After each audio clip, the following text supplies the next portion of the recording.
마태복음 5장 21절로 26절의 말씀입니다. 한 줄씩 교독하고 마지막 절을 합독하겠습니다. 옛사람에게 말한 바 살인하지 말라. 누구든지 살인하면 심판을 받게 되리라 하였다는 것을 너희가 들었으나 나는 너희에게 이르노니 형제에게 노한 자마다 심판을 받게 되고 형제를 대하여 라가라는 자는 공의에 잡혀가게 되고 미련한 놈이라 하는 자는 지옥불에 들어가게 되리라. 그러므로 예물을 제단에 드리려다가 거기에서 내 형제에게 원망 들을 만한 일이 있는 것이 생각나거든. 예물을 제단 앞에 두고 먼저 가서 형제와 화목하고 그 후에 와서 예물을 드리라. 너를 고발한 자와 함께 길에 있을 때 급히 사와라. 그 고발한 자가 너를 재판관에게 내어주고 재판관이 옥리에게 내어줘 옥에 가둘까 염려하라. 진실로 내게 이르노니 내가 한 푼이라도 남김이 없이 다 갚기 전에는 결코 거기서 나오지 못하리라. 아멘. 시내산에서 이스라엘에게 십계명을 가르친 모세와도 같이 이제 예수님이 팔복산에서 예수님이 진정한 모세로서 십계명을 다시 가르치기 시작하십니다. 왜 예수님이 십계명을 다시 가르치셔야만 했을까요? 그것은 십계명에 대한 해석이 매우 율법주의적이고 문자주의적이었던 당시 바리새인과 서기관들의 십계명 설교가 율법에 더 중한 바 율법의 본질에 해당되는 정의와 긍휼과 믿음을 해석하지 못하고 그래서 그 말씀을 듣는 회중들이 정의와 긍휼과 믿음의 열매가 나타나지 못하는 현상으로 말미암아 예수님은 팔복산에 오는 제자들에게 그 율법에 더 중한 바 율법의 정신에 해당되는 정의와 긍휼과 믿음이 드러나는 십계명 해석을 다시 하고 계신 것입니다. 이미 우리가 십계명에 대해서 잘 알고 있지만 예수님께서 오늘 성령을 통해 말씀을 통해 우리에게 십계명의 율법에 더 중한 바 그 정신이 우리 가운데 적용되어지기 시작하는 은혜, 의의 열매 맺어지는 복된 성도들 되시기를 예수 이름으로 축복합니다. 5장 21절 읽어보겠습니다. 옛사람에게 말한 바 살인하지 말라. 누구든지 살인하면 심판을 받게 되리라 하였다는 것을 너희가 들었으나 나는 너희에게 이르노니. 너희가 들었으나 나는 너희에게 이르노니. 그러나 나는 말한다. 이 용법은 뭐냐면 한 명의 랍비가 이전의 랍비의 율법 해석을 반대할 때 그러나 나는 말합니다 라고 하는 용법을 씁니다. 마치 예수님이 기존의 랍비들의 가르침을 비판하기 위해서 그러나 나는 말합니다 라고 하는 용법을 사용해서 지금 자신의 그 십계명, 특별히 육계명 해석을 하고 계신 것이죠. 자, 시내산에서 이스라엘이 받았던 육계명은 무엇입니까? 자, 본문 PPT 보실까요? 살인하지 말라라고 나와 있습니다. 두 번째, 레위기에 이렇게 나와 있습니다. 사람을 쳐 죽인 자는 반드시 죽일 것이요 이렇게 나와 있습니다. 예. 살인에 대한 살인하지 말라는 말씀과 더불어 살인에 대한 심판에 관한 말씀이 나와 있죠. 근데 이보다 먼저 창세기 노아에게 주셨던 명령을 보면 이 말씀을 보다 근본적인 생명을 다루고 있다는 것을 보게 됩니다. 같이 한번 읽어볼까요? 내가 반드시 너희의 피, 곧 너희의 생명의 피를 찾으리니 짐승이면 그 짐승에게서 사람이나 그 사람의 형제면 그에게서 그의 생명을 찾으리라. 다른 사람의 피를 흘리면 그 사람의 피도 흘릴 것이니 이는 하나님이 자기 형상대로 사람을 지으셨음이니라. 아멘. 종교개혁자 루터가 육계명을 해석하다가 고민이 생겼습니다. 그렇다면 군인들은 구원을 받을 수 있을까? 군인들은 모두 전쟁에서 사람을 죽이는데 과연 구원받을 수 있을까? 이것이 그의 고민이었습니다. 전쟁 가운데에 상대 군인을 죽여야만 하는 상황에 있는 군인들에게 육계명의 말씀은 늘 범죄하는 말씀이 해당되겠지요. 하지만 지금도 대한민국의 사형제도 존폐 여부에 대해서 논쟁이 있고 이미 전 세계적으로 사형제도가 인정되고 있는 국가가 있으며 또한 정당 방위에 대한 살인은 죄가 아니지요. 전쟁과도 같은 그런 자기를 방어하기 위해서 어쩔 수 없이 총을 쏴야만 하는 그 상황에 대해서 제6계명이 그 모든 것들에 대해서 정죄한다고 보기는 어렵겠습니다. 우선 6계명이 말하는 살인은 법적으로 승인되지 않은 즉흥적인 살인을 의미합니다. 뭐라고 여러분? 법적으로 승인되지 않은 즉흥적인 살인. 그리고 무죄한 자의 피를 흘리는 행위, 이걸 우리가 살인하지 말라의 살인으로 전통적으로 해석이 됩니다. 여러분, 다윗이 이웃의 아내를 탐하여 결국 이웃 부하 우리아를 적군 한복판에 깊숙이 넣어 그를 결국 전장에서 죽게 만들었습니다. 간접 살인했지요. 이것은 살인의 근거가 없는 즉흥적인 살인이요 무죄한 자의 피를 흘리는 죄였습니다. 훗날 다윗은 그래서 하나님 앞에서 이런 통회의 기도를 드렸던 것입니다. 하나님이여, 나의 구원의 하나님이여, 뭐였어요? 피 흘린 죄에서 나를 건지소서. 내 혀가 주의 의를 높이 노래하리이다. 자신이 범한 죄는 바로 피 흘린 죄, 곧 살인이었다고 얘기하고 있습니다. 잠언 기자 또한 이렇게 고백합니다. 여호와께서 미워하시는 것, 곧 그의 마음에 싫어하시는 것이 67가지니, 곧 첫 번째 무엇입니까? 교만한 눈, 두 번째 거짓된 해녀, 세 번째 무죄한 자의 피를 흘리는 손이라고 나와 있죠. 이렇게 살인하지 말라는 명령은 무죄한 자의 피를 흘린 행동으로 이해가 됩니다. 그래서 유대교 지도자들은 구약의 이 모든 말씀을 토대로 해서 이렇게 정리한 겁니다. 살인하지 말라, 살인하면 심판받을 것이다 라고 요약해서 주일학교를 가르쳤던 것입니다. 그런데 놀랍게도 이 교육에 대해서 예수님이 그러나 나는 너에게 말한다, 그러나 나는 너에게 말한다 라고 말씀하시면서 그 율법주의자의 성경 해석을 비판하신 거예요. 그게 오늘 본문입니다. 예수님이 뭐라고 말씀하시나요? 이 말씀을 비판하신 이유가 뭐냐면 이거죠. 살인하지 말라 그러면 심판받으라고 하는 기존 가르침은 포인트가 어디에 있어요? 살인하지 말라 했어요? 심판받게 될 것이다 했어요? 심판입니다. 그러니까 살인하지 말라. 왜? 정의와 긍휼과 믿음을 저버린 행위야 라고 하는 율법의 더 중한 바가 메시지가 전달되는 게 아니라 살인하면 심판받는데 야, 살인하지 말아라 얘야, 너 지옥 간다, 그럼 못 써, 이런 식으로 매우 도덕주의적으로 이 말씀을 가르쳤던 것이죠.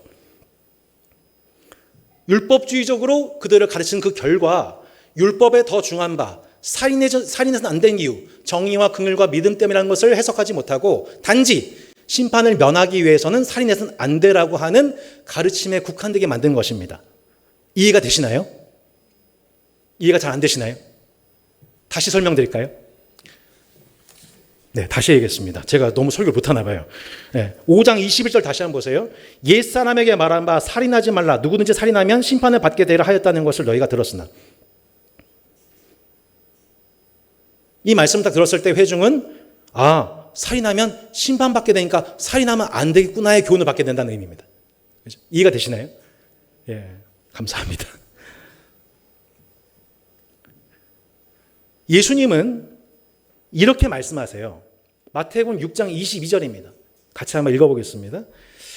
자, 네, 지금 여러분 눈빛이 저를 죽일 기세예요. 그래서 너무 무서워서 말씀을 좀 읽으셔야겠어요. 6장 22절 같이 한번 읽어보겠습니다. 시작. 나는 너희에게 5장 22절 시작. 나는 너희에게 이르노니 형제에게 노한 자마다 심판을 받게 되고 형제를 대하여 라가라는 자는 공회에 잡혀가게 되고 미련한 놈이라는 자는 지옥불에 들어가게 되리라. 아멘. 사람을 죽이지 마. 살인하면 하나님의 심판을 받게 될 거야. 지옥 간다 라고 가르쳤던 당시 지도자들의 그것과는 다르게 하늘과 땅 차이죠. 하늘과 땅 차이예요. 예수님의 가르침은 형제에게 뭐하는 자마다, 분노하는 자마다 심판을 받게 될 거다. 두 번째, 형제에게 라가는 무슨 뜻이에요? 너 나가, 이게 아니에요. 뭐예요? 라가는 골빈놈, 골빈놈이라는 뜻이에요. 골빈놈. 이런 골빈놈 하면서 공개적인 자리에서 그 사람의 인격적 모독을 주거나 혹은 미련한 놈이라는 자, 미련한 놈, 마음속으로나 혹은 나도 모르게 저 미련한 놈, 이해되시나요? 나도 모르게 저 어리석은 놈, 심중에 혹은 입술로 그렇게 미련한 놈, 어리석은 사람이라고 하는 사람도 어디 간다고요? 여러분 어디 간대요? 지옥불에 던져진대요. 여러분 이 중에서 이 말씀 기준에 따르자면 여러분 우리가 지옥에 안 갈 사람 손 한번 들어보세요. 나 그런 적 없어요. 내 평생 누군가한테 그렇게 상처 준 적도 없고요. 마음속으로 욕한 적도 없고요. 저 노한 적도 없어요. 손 한번 들어보세요. 어디 천사 계시나요? 예. 자, 여러분, 오늘 우리는 모두 everyone go to hell입니다. 예, 이런 욕이 없습니다. everyone go to hell이에요. 여러분, 우리 다 지옥 백성이에요. 이 말씀의 기준에 따르자면. 한번 생각해 보세요. 한번 생각해 보세요. 이번 한 주만 해도 나는 형제에게 얼마나 분노를 했는지. 두 번째, 형제에 대해서 내가 공개적으로 혹은 속마음으로 얼마나 욕하는지. 지금 서로 얼굴 보지 마세요. 이제 말씀은 나 자신을 적용하는 거예요. 꼭 이럴 때 막 이런 분 계시는데, 말씀은 내가 받는 거예요. 내가 받는 거예요. 아멘이시죠? 예. 병원은 내가 고침받으러 오는 곳이에요.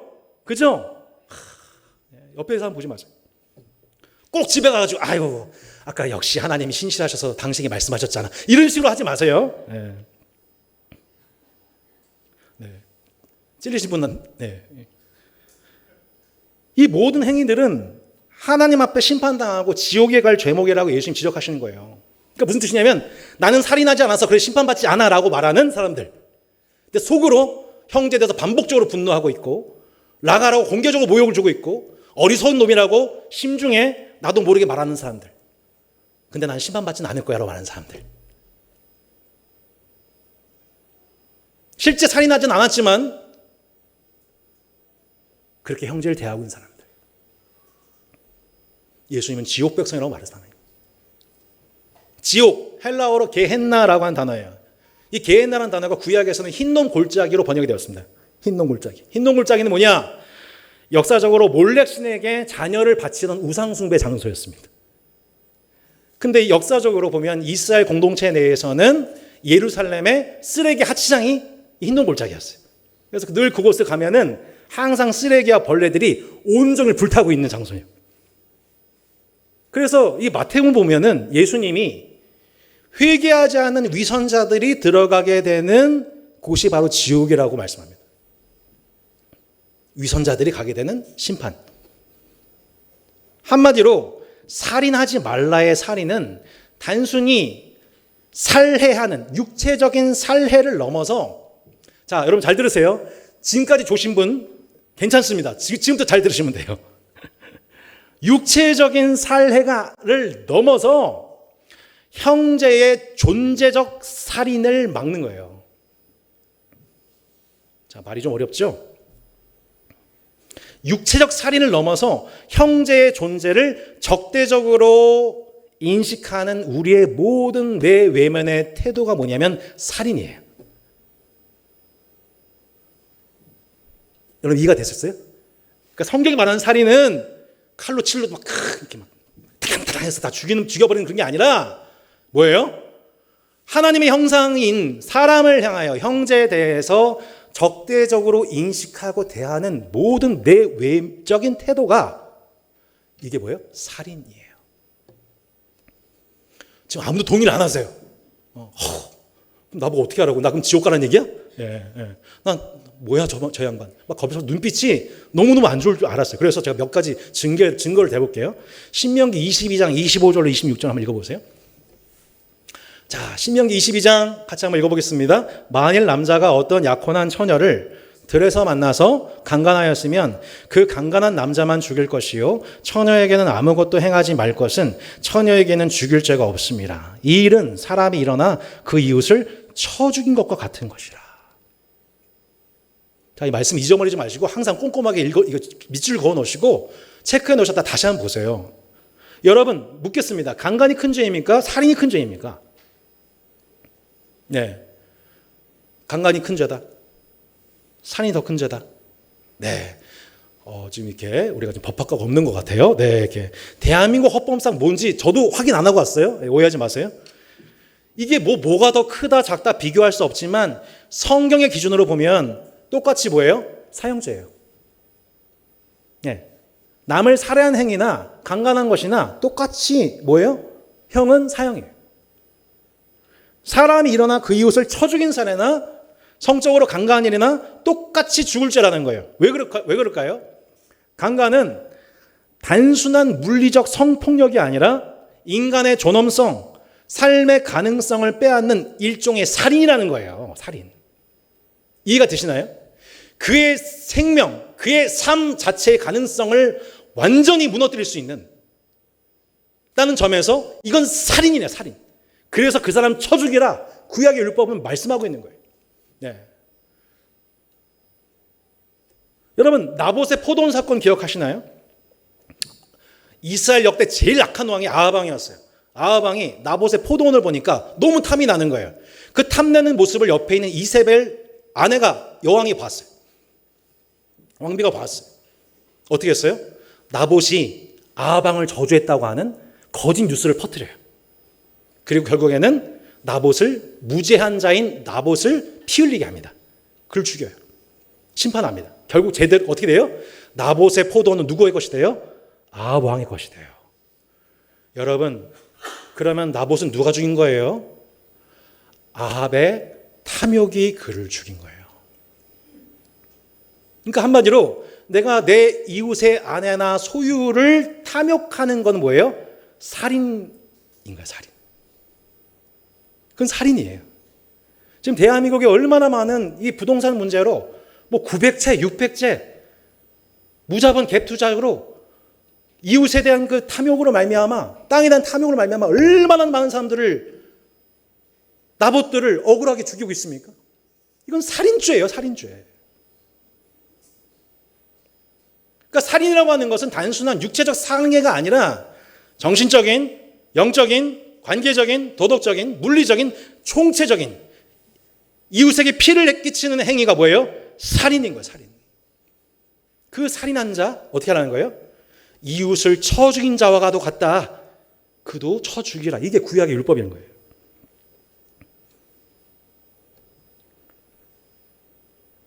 한마디로 살인하자는 말라는 계명을 너 살인하지 마, 그러면 심판받을 거야 라고 가르친 그들의 가르침은 율법의 정신, 곧 내 이웃을 내 몸처럼 사랑하라고 하는 본질은 전혀 전달이 안 되는 거죠. 이해되시죠? 형제의 생명을 사랑하라고 하는 율법의 정신은 전혀 전달이 되지 않고, 야, 살인하지 마, 그거 나쁜 일이야, 너 잘못하면 하나님 심판하셔, 이 정도의 가르침만 전달되어서 그냥 심판당하기 싫으니까 하지 않는 정도. 이거는 뭐예요? 바리새인과 서기관들의 의예요. 이거는 천국 가는 믿음이 아닌 거예요. 이 의로는 천국 못 들어가요.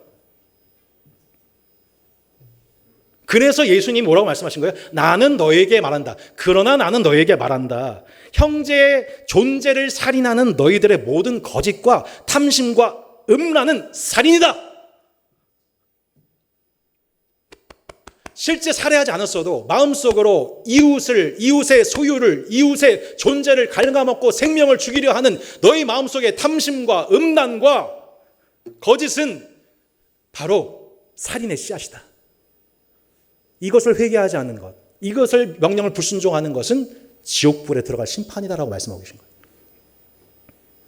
이것은 마태가 목회하던 마태 공동체 내에서 그대로 적용되는 말씀이었습니다. 마태복음 18장 말씀에 이렇게 나와 있죠. 누구든지 나를 믿는 이 작은 자 중에 하나를 실족하게 하면 연자 맷돌이 그 목에 달려서 그 깊은 바다에 빠뜨려지는 것이 나으니라. 실족하게 한 일들이 있음을 말미암아 세상에 화가 있도다. 실족하게 한 일이 없을 수는 없으나 실족하게 하는 그 사람에게는 화가 있도다. 만일 내 손이나 내 발이 너를 범죄하게 하거든 찍어내버리라. 장인이나 다리 전자로 영생에 들어가는 것이 두 손과 두 발을 가지고 영원한 불에 던져진 것보다 나으니라. 만일 내 눈에 너를 범죄하게 하거든 빼어내버리라. 한 눈으로 영생에 들어가는 것이 두 눈을 가지고 지옥불에 던져진 것보다 나으니라.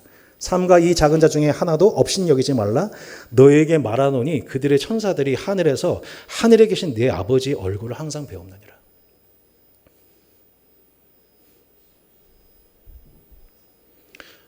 여러분 1부 때도 예상했지만 1부 때 딱 이런 분위기였어요. 예. 이 어두운 이 분위기. 예. 한 명도 아멘할 수 없는 이 분위기. 당시 유대인들은요, 이방인들을 지옥의 땔감으로 표현했습니다. 여성과 어린아이들을 비하했습니다. 어린이들을 사람 이하의 존재로 취급했기 때문에 그들에게 물리적인 폭행을 가하고 비인격적인 대상으로 취급하고 언행으로 실족하게 하는 일들이 빈번하게 일어났던 겁니다. 그때 예수님이 이들을 향해서 뭐라고 말씀하셨어요? 너희들에게 화가 있을 거다. 하나님의 진노가 있을 거다. 영원한 불에 던져지게 될 거다.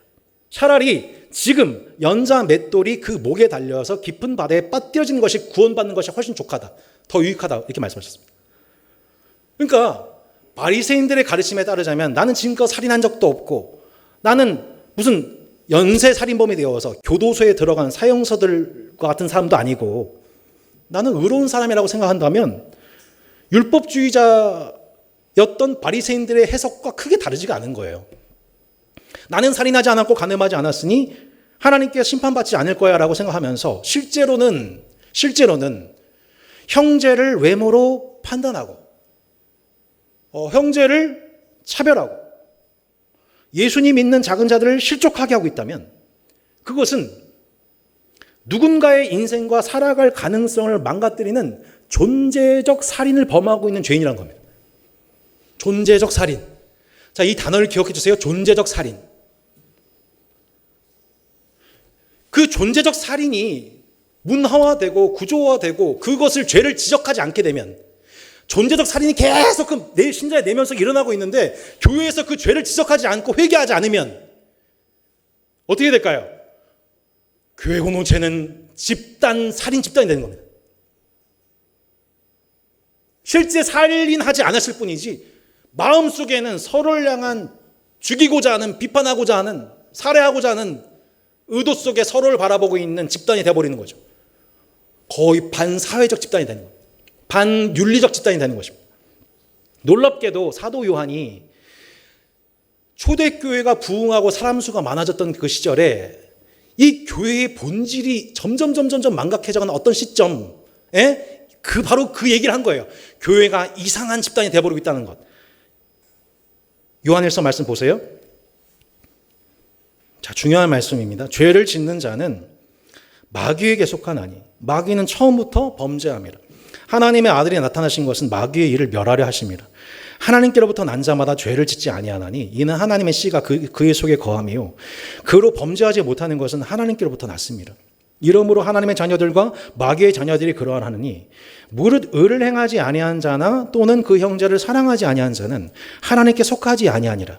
우리는 서로 사랑할지니 이는 너희가 처음부터 들은 소식이라. 마지막 두 줄만 읽어주세요. 시작. 가인같이 하지 말라. 그는 악한 자에게 속하여 그 아우를 죽였으니 어떤 이유로 죽였느냐. 자기의 행위는 악하고 그의 아우의 행위는 의로움이라. 초대교회가요 성장하고 사람들이 몰리기 시작하면서 그 안에는 많은 양떼들과 함께 더불어 많은 염소들이 우글거리기 시작했습니다. 양과 염소는 당장 구분이 되지가 않지요. 참으로 구원받은 자와 구원받지 못한 자가 함께 혼자는 상황이 온 것입니다. 근데 그때 사도 요한이 참과 거짓을 분별하는 매우 명확한 표징을 설명했습니다. 사도는 사도예요. 하나님께로부터 난 자는 죄, 곧 존재적 살인에 가담할 수가 없습니다. 존재적 살인을 가담하려고 하는 자신을 본다 하더라도 그 지식 깨닫게 하시는 그 양심 가운데에 말씀하시는 성령의 역사로 말미암아 그 죄를 즉시 돌이키게 됩니다. 그래서 내가 원하지 않지만 의를 향하게 되고 결국에는 형제를 사랑하는 것이 그의 결론이 됩니다. 형제를 사랑하는 것이 그의 결론이 됩니다. 그의 결론이 되는 사람, 이게 뭐예요? 하나님께 속하는 자예요.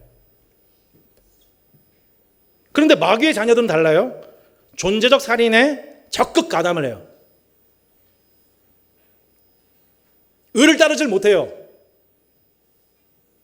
그리고 그 결론이 뭐예요? 형제를 사랑하지 않는 거예요. 누가 그랬어요? 가인이 그랬다고요. 가인이. 자신의 동생 아벨의 의로움을 보고 야, 넌 진짜 참 의롭다라고 동생을 칭찬하는 게 아니라 자신의 악함을 부끄럽게 여기고 회개하는 게 아니고 동생을 볼 때마다 느껴지는 그 부끄러움과 그 자신의 악함이 드러나는 그 일이 너무 불편한 나머지 어떻게 해요? 무죄한 아벨을 불러 쳐 죽이잖아요. 그게 마귀에게 속한 자의 모습이라는 거예요. 창세기 4장 7절 8절입니다. 내가 선을 행하면 어찌 낯을 들지 못하겠느냐. 선을 행하지 아니하면 죄가 문에 엎드려 있느니라. 죄가 너를 원하나 너는 죄를 다스릴지니라. 가인이 그의 아우 아벨에게 말하고 그들이 들에 있을 때에 가인이 그의 아우 아벨을 어떻게 했대요? 죽였대요. 교회 역사상 최초의 순교자 아벨은 그렇게 무죄한 자로서 피 흘린 자의 원형이 되었고, 장차 하나님의 아들께서 무죄한 자로서 피 흘릴 그 일을 예표하는 인물이 됩니다. 아벨은 곧 누구를 상징해요? 예수 그리스도. 그렇게 마귀는 무죄하시고 의로우신 예수를 향해 너는 역사상 가장 극렬한 범죄자야, 하나님의 신성을 모욕했고 성전을 모독한 자야 라고 회중을 몰아세우며 선동하면서 결국 하나님께 저주받은 자라고 하는 표식인 십자가 처형으로 죽임당하도록 예수를 고소하고 죽인 자, 살해한 자. 마귀는 곧 존재 살인마의 원조였던 것입니다. 그래요, 지금도 마귀는 존재적 살인을 반복적으로 범하는 죄인들로 하여금 틈만 나면 마귀에게 속한 그 자들, 혹은 하나님께 속했으나 여전히 마귀를 따르는 옛사람의 목되는 자들 통해 계속 아벨을 시기하게 만듭니다. 무죄한 자들에게 그 피를 흘리는 행위를 지속합니다. 자신을 원하는 죄의 편에 서서 그 죄의 다스림을 받으며 살아가는 것이 오늘날 가인의 후회된 자들의 모습인 겁니다. 그렇게 가인으로 인하여서 무죄한 자였으나 피 흘린 자 된 아벨과 우리야, 나봇, 신약의 스데반, 예수 그리스도, 무죄한 자로서 피 흘린 자들로서 지금도 마귀는 무죄한 자, 의로운 성도들을 억울하게 고난과 누명을 입히며 그들이 의를 위해서 박해받는 일에 악의 도구로 쓰임을 받고 있는 겁니다. 근데 그 악에 의해서 박해를 받는 그들이 복이 있다 말씀하신 주님은, 의를 위해서 끌림을 당하는 저들은 복이 있다 말씀하신 주는 마침내 그 무죄한 자로서 피 흘린 자녀들에게 천국이 너희들의 것이다 라고 보상하시는 것입니다. 실제 폭력과 살인을 동반하는 북한이나 아프가니스탄이 아닐지라도 진정한 크리스찬들을 향해 존재적 살인을 행하는 악한 자들의 영적인 공격은 현재 한국 사회에, 한국교회 진실한 성도를 향해서도 무차별적으로 일어나고 있는 중인 겁니다. 여러분께 묻겠습니다. 이제 여러분은 예수를 믿은 후에, 혹은 예수를 믿는 최근 몇 년 동안 검색 범위를 좀 좁혀서 최근 한 2, 3년 동안의 여러분 모습을 한번 지켜보시면서 여러분은 존재적 살인에 동조해서 악한 영의 다스림을 받으며 결국 이 땅에 영적인 사망과 죽음에 기여하는 방향으로 삶을 사셨습니까? 아니면 존재적 살인하며 살아가던 옛사람의 모습을 회개하고 마침내 율법을 이루시는 성령의 다스림을 받아 결국 이 땅에 영적인 생명과 화목에 기여하는 하나님 나라에 가까운 삶을 사셨습니까?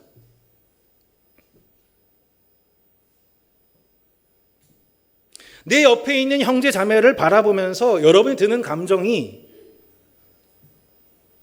분노와 탐욕과 음란이 없을 수는 없으나 그 감정에 대해서, 그 생각에 대해서 즉시 그것을 물리치고 다시 의의 인도함을 받아서 존재적 살인에 가담할 수 없는 자임을 내가 실존적으로 경험하는 그 은혜를 경험하고 계십니까?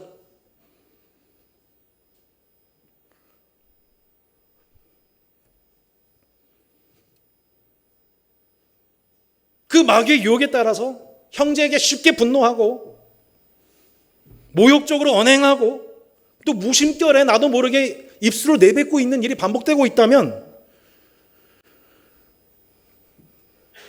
이것은 하나님 보시기에 명백한 존재적 살인입니다.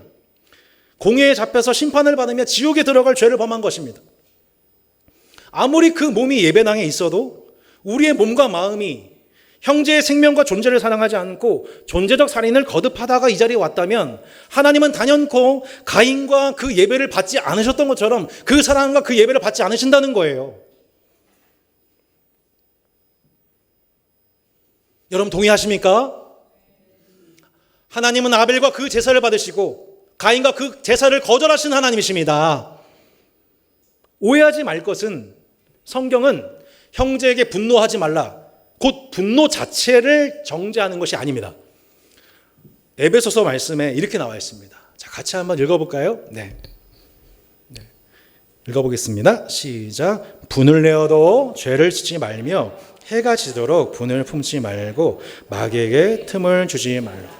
아멘. 여러분, 분노에도 생명적 분노가 있어요. 분노도 의로운 분노가 있어요. 존재와 생명을 살리기 위한 분노는 의로운 거예요. 네. 목사님 커피 그만 드세요. 심장 벌렁거려요. 네. 맞습니다. 제가 금요일날 면책을 당했거든요. 네. 덕분에 제가 밤에 잠을 잘 잤어요. 네. 의로운 분노. 이걸 의로운 분노라고 그래요. 목사님 삼겹살 그만 먹어요. 탄산 부어 먹지 마세요. 의로운 분노예요. 네. 제가 그 의로운 분노 덕에 지금 제가 나름 건강하게 많이 건강해졌어요. 이 설교문에 없는 내용 괜히 했습니다. 자, 그런 면에서 예수님께서 그러면서 보면은 예수님은 의로운 분노자세요. 여러분, 예수님은 의로운 분노자세요. 의를 위한 용감한 수호자세요. 그렇죠? 예수님은요 분내시지만 죄를 범하진 않으세요. 바리새인과 서기관들에게서 욕을 그렇게 많이 하신단 말이에요. 이 독사의 새끼들아, 자식들아 하면서 막. 예수님 맞아, 내가 아는 예수님 맞아. 욕쟁이, 완전 욕쟁이 예수님이. 불편하십니까? 성경책 보세요. 예수님이요 바리새인들을 엄청 욕하세요, 진짜. 하지만 그분이 죄를 범했다고 하진 않아요. 왜 그래요? 의를 위한 분노였기 때문인 거예요. 정당한 분노였기 때문이에요. 바리새인과 서기관들도 회개해야 되잖아요. 예수님은요 바리새인과 서기관도 사랑하셨습니다. 사랑해서 분노하시고 책망하신 거죠. 죄가 되지 않습니다. 그 의로운 분노 덕에 형제와 교회가 회개하게 되니까 결국 그 생명과 존재는 살아나요. 사도 바울이 고린도 교회에 엄청 열받아서 분노했어요. 죄를 범하진 않아요. 하지만 바울의 분노 덕에 고린도 교회가 거룩하여졌습니다. 후회할 것이 없는 회개에 이르렀습니다. 그러니까 그 거룩한 분노가 있으면 결국 생명과 존재는 살아나고 막 참소하던 마귀는 떠나가게 되는 거죠. 그런데 해가 지도록 분을 풀지 않고 계속해서 그 속삭이는 있는 마귀의 음성에 형제를 존재에 살인하는 마귀의 음성에 계속 생각과 마음을 뺏겨서 그에 계속 동의하고 동감하고 동조하는 순간 마귀는요 신자 안에 실제적인 영향을 미치기 시작합니다. 정서에 세계관에 영향을 미치기 시작하는 거예요. 우리가 마귀에게 그렇게 틈을 주게 되는 거예요. 예. 여러분, 댐이 무너지게 되면 물만 쏟아져 오는 게 아니고 부러진 나무까지 각종 쓰레기, 폐기물, 오물, 무너진 댐에서 다 들어오게 되죠. 마찬가지로 마귀에게 한번 틈을 내주게 되면요, 생각과 마음에 틈을 주게 되냐면요, 내가 원하지 않던 것 많은 것들이 다 휩쓸려 들어오게 됩니다. 비유해보자면 이런 거예요. 여러분, 다윗은 음욕을 품어서 밧세바 한 사람을 마음으로 간음했습니다. 예? 마음으로 간음했는데 실제 간음한 그 결과로서 틈이 열려지게 되니까 어떻게 됐어요? 간음하고 살인하고 거짓말하고 하나님 욕되게 하고 한 계명을 범하게 되니까 나머지 9계명은 싹 다 범하게 되는 거죠.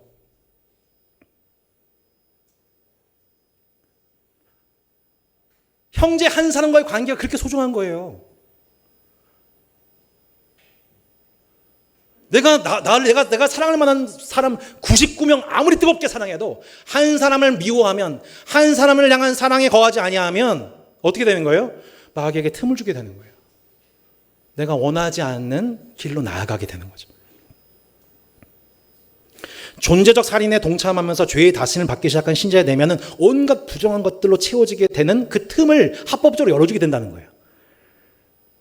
그래서 마음속으로 아벨을 존재 살인했던 가인이 실제 들에서 살해함과 같이 그 마음에 품었던 상상하던 일들이 실제 폭력과 살해로 나타난 거죠. 그러니까 실제 살해와 살인은 뭐의 발현이에요? 마음속에 있던 것의 발현인 거예요. 그래서 예수님은 살인, 살해한 결과를 보고 얘기한 게 아니라 뭘 말씀하신 거예요? 분노와 미움의 씨앗, 마음 속에 있는 바로 그것. 너 살인했다? 제가 언제요? 너 지금 이미 너 상상으로 살인했잖아. 분노했잖아. 라가라고 했잖아. 미련한 놈이라고 지금 네 입술이 얘기했잖니.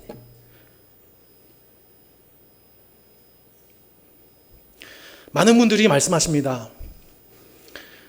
예, 산상수훈 설교하니까 많은 분들이 이제 피드백을 이제 해주시는데 너무 감사해요. 이 형제 사랑하기 너무 어렵다는 거예요. 원수 사랑은커녕 옆에 있는 형제 한 사람 사랑하는 것도 힘들다. 그러면 그냥 형제 사랑하지 않고 그냥 미워하지 않으면 되는 거 아닌가? 여기서 이제 타협점을 찾고 싶은 거죠. 그냥 무관심하겠다. 난 이 게임에 참여하지 않겠다. 세상 기준으로 보면요, 아무 죄도 아니고 민사 형사상 책임지지 않아요. 맞아요.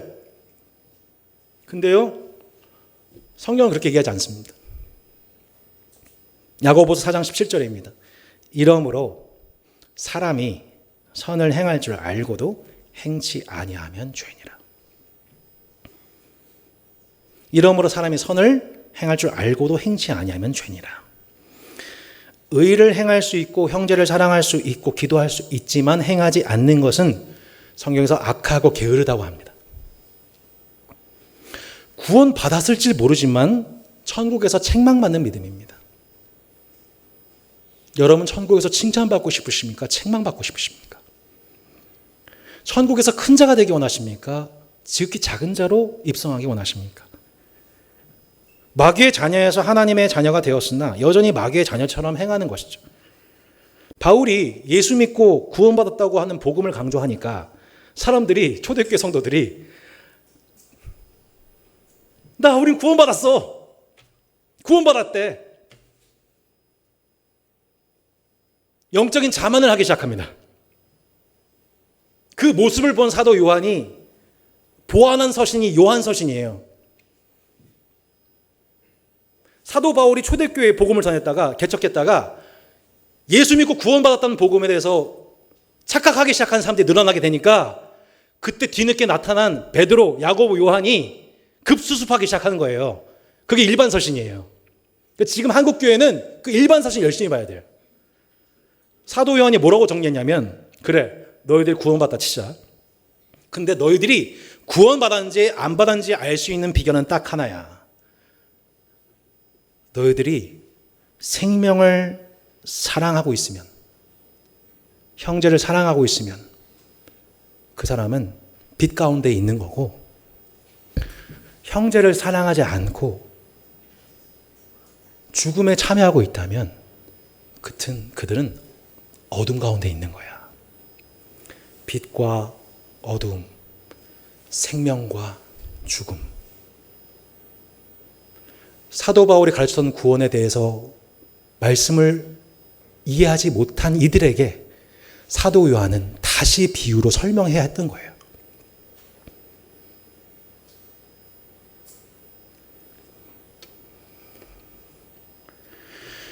너희들이 받은 구원의 결과로서 생명을 사랑하지 않으면, 형제를 사랑하지 않으면 너희 구원은 가짜고 너희는 여전히 죽음 가운데 있는 거라고 강력 경고하고 있는 거죠.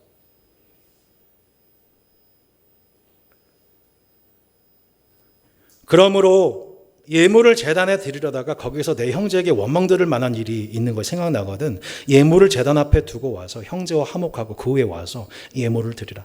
너를 고발한 자와 함께 길에 있을 때 급히 사와라. 그 고발한 자가 너를 재판관에게 내어주고 재판관이 옥리에게 내어주어 옥에 가둘까 염려하라. 진실로 내게 이르니 내가 한 푼이라도 남김이 없이 다 갚기 전에는 결코 거기서 나오지 못하리라. 로마 법정에서는요, 그 법정일이 있는 날, 선고일이 있는 그날에 피고와 원고가 일정 기간, 일정 거리를 함께 걸어간다고 합니다. 선고 앞두고, 판결 앞두고. 그러면 어떤 가능성이 생기는 거예요? 길을 가다가 피해를 끼친 이가 급히 사화해서 고소하려고 했던 사람이 그 원고를, 그것을 취소하고 극적으로 화해할 수 있는 기회가 있는 거예요. 그렇게 해가지고 실제로 재판이 당일 취소된 일이 생기는 거죠. 그래서 고발할 사람에게 간청해서 용서를 구하고 화해를 청한 기회가 주어지는 거예요. 근데 그 순간에 자존심 상한다고 나도 억울하다고 그 기회를 걷어차게 되면 결국 손해보는 건 누구예요? 그 자신인 거예요. 그럼 그 사람 어떻게 되는 거예요? 만나지 않아도 되는 재판장 만나게 되고, 들어가지 않아도 되는 감옥에 갇히게 되는 거고, 갚지 않아도 되는 돈 한 푼도 남김없이 다 갚을 때까지 옥에 갇히게 되는 거예요. 그게 지옥이라는 거예요, 여러분.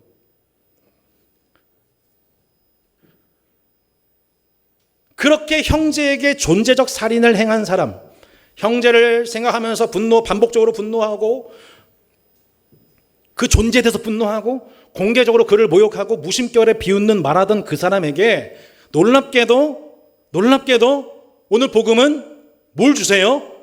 회개할 기회를 주세요. 주님은 지금도 우리에게 회개할 기회를 주십니다. 용서할, 화해를 청할 기회를 주십니다. 이것이 예수 그리스도께서 여러분에게 그 죄를 회개할 기회를 주시는 복음인 거죠. 이제 구원받았으니 나 내 멋대로 내 마음대로 사는 게 신앙이 아니에요. 예전에 살던 그 모습 회개할 기회를 주셨으니 이제 형제에게 용서를 구하라고 우리에게 기회를 주시는 것이 기독교의 복음인 것이죠. 곧 하나님의 심판 앞에 설 그때에 후회할 것이 없는 회개의 열매를 거두게 하시는 것이 진짜 예수 그리스도의 복음을 주신 목적이며 그 결과가 바로 화목인 것입니다. 그래서 갈릴리에서 예루살렘 성전에 예배 드리러 왔다가 갈릴리에 있는 그 형제에게 원망 들을 만한 일, 내 언행으로 시험을 당한 사람이 생각나거든. 어떻게 하라는 얘기예요? 에이, 내가 여기까지 왔는데. 아이고, 지금 예루살렘 오늘 얼마나 고생했는데, 재물 들고. 얼른 예배 보고 설교 듣고서 목사님 설교 은혜가 되면 그 사람한테 가서 용서를 구해야지가 아니라 예물 드리지 말고 어떻게 하라는 거예요? 다시 갈릴리 가라 얘기예요. 다시 갈릴리 가라. 갈릴리 가서 그 사람과 화목하고 다시 예루살렘에 와서 예물 바치면 내가 그 예물 기쁘게 받아주마. 여러분, 이게 진짜 제사입니다. 이게 진짜 뭐예요? 레위기가 말하는 5대 제사의 완성입니다. 사과할 기회, 해명할 기회, 화해할 기회 하나님이 계속 주시는데 계속 제단에서만 찬양하고 기도하고 예물 드리고 말씀 듣고, 이건 바리새인의 예배예요. 이게 바리새인의 예배예요. 그게 자기 의를 섬기고 있는 거예요. 진짜 하나님의 의를 섬기는 게 아니라고요, 여러분. 예배만 오면, 기도만 하면, 예물을 드리면 하나님이 다 용서해 주시나요?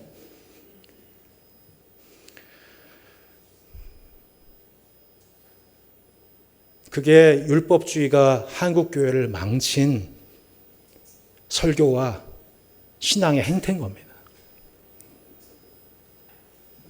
바리새인과 서기관보다 더 나은 의가 아니었던 거예요, 결국 바리새인과 서기관보다 낫지 아니하면, 너의 의가 낫지 아니하면 천국에 간다 못 간다? 못 간다. 바리새인과 서기관들 가르쳤던 살인만 안 하면 돼, 너 심판당하지 마, 아멘 하면서 십계명 다 아는 것처럼 암송하고 가르치고 자녀들에게 가르쳐도 존재적 살인을 반복하고 형제에게 분노하며 공개적으로 모욕하고 심중으로 내 입술로 나도 모르게 그것을 발산하는 그 일에 대해서 회개하지 않으면 율법에 중한 바 공의와 긍휼과 믿음을 요구하시는 하나님 앞에 내 자신이 양심적으로 찔려하고 그 죄를 회개하고 돌이켜서 형제와 화목하려고 하는 그 모습이 없다면, 우리가 아무리 많은 하나님 앞에 예물을 드린다 한들 하나님은 그 예물을 결단코 기뻐 받으지 않으십니다. 하나님이 원하시는 예배는 성령님이 그 형제를 생각나게 하시거든 갈릴리로 다시 가라. 저는 이 말씀 앞에서 저는 주일 예배에 대한 생각하는 제 생각도 많이 바뀌게 된 생각이 들었어요. 만약에 어떤 성도가 주일 예배, 우린 지금 막 파주에서 오시잖아요.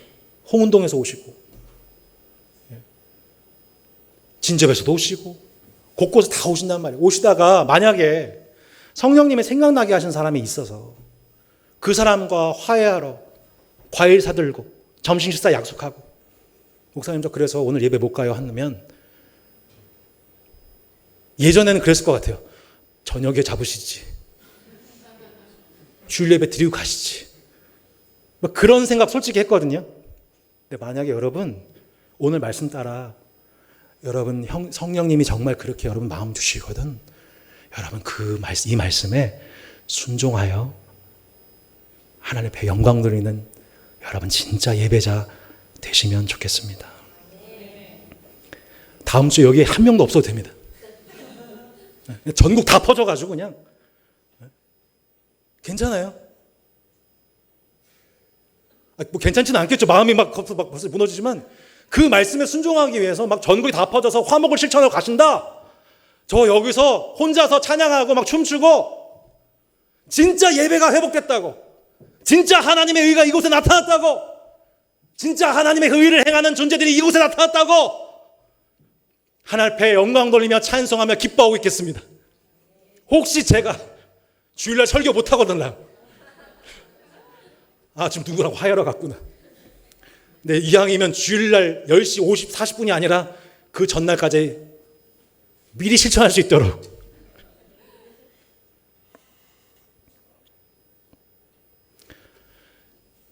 진정한 예배가 숨쉬는 교회, 이런 교회 되게 하소서.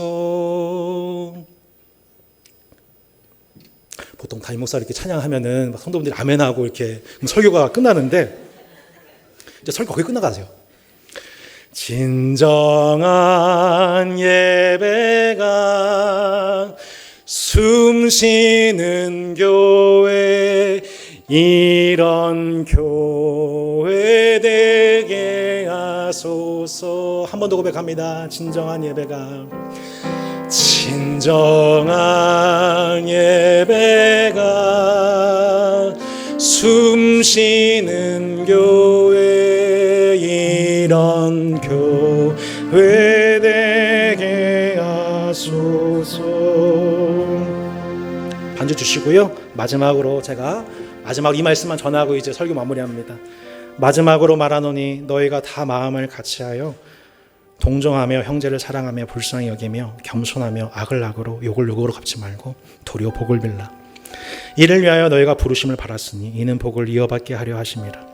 그러므로 생명을 사랑하고 좋은 날 보기를 원하는 자는 혀를 금하여 악한 말을 그치며 그 입술로 거짓을 말하지 말고 악에서 떠나 선을 행하고 화평을 구하며 그것을 따르라.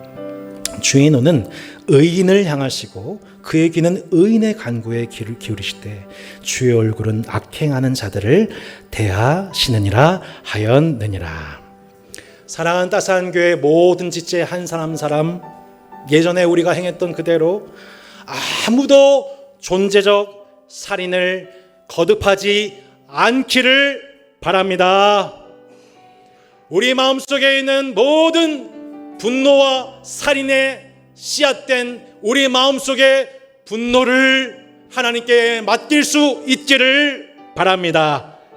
형제를 사랑하고 생명을 사랑하고 그 형제와의 좋은 날 보기를 소망하기를 바랍니다. 그러면 여러분 혀를 금하십시오. 악한 말을 그치십시오. 사실이 확인되지 않는 말을 하지 마십시오. 여러분 대화를 주의하십시오. 두세 사람이 모인 그곳에 나도 그들 중에 있다고 말씀하십니다. 형제 두세 사람이 모인 그곳에 다른 사람 형제 비방하는 거 누가 들으세요? 예수님이 들으시는 거예요. 예수님이 듣고 계신다고요. 예수의 핏값으로 사신 형제를 또 다른 형제 자매 두 사람이 모여서 형제를 비방하는 것 아무도 안 듣겠습니까, 여러분? 부부의 대화 중에 주님이 안 계십니까? 주님이 계세요. 예수님 다 듣고 계세요. 그 예수님 마음 아프게 하지 말라는 얘기예요. 악한 말을 그치시기를 바랍니다. 축복하시기를 바랍니다. 기도하시기를 바랍니다.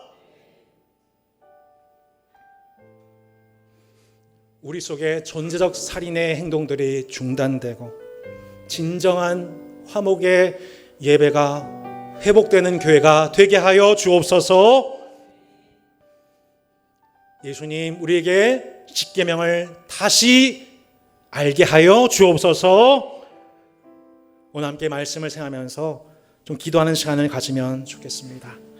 사랑하는 성도 여러분, 오늘 함께 찬양하고 기도하며 나아갑시다. 주님 마음 내게 서서 함께 찬양하고 오늘 말씀을 생각하면서 간절히 회개하고 기도하는 시간 갖기를 원합니다.